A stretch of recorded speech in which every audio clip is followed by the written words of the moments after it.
EEG կամ էլեկտրոէնցեֆալոգրաֆիա։ Սա գործիքային ախտորոշիչ հետազոտություն է, որը նշանակվում է նյարդաբանական մի շարք խնդիրների դեպքում, օրինակ էպիլեպսիայի։ Էլեկտրոէնցեֆալոգրաֆիան անցավ է, հավելյալ միջամտություններ չի պահանջում։ Կատարվում է ժամանակային տարբեր տևողությամբ կախված մասնագետի պահանջից։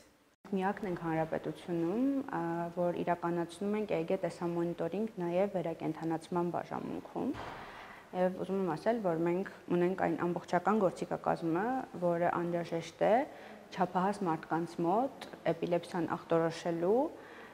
եւ բուժելու համար։ Սուրբ Գրիգոր Լուսավորիչ բժշկական կենտրոնն ունի EEG հետազոտության 3 սարք, որոնք բացառիկ հնարավորություն են տալիս դիտարկելու անգամ ամեն միլիվայրկյանում ուղեղի ակտիվությունը։ Էպինոպաները իրենց բնույթով կարող են լինել շատ տարբեր, այն կարող է լինել գիտակցության կորստով կամ առանց գիտակցության կորստի, ուղեկցվել մկանային ցնցումներով, ջղաձգումներով կամ առանց դրա։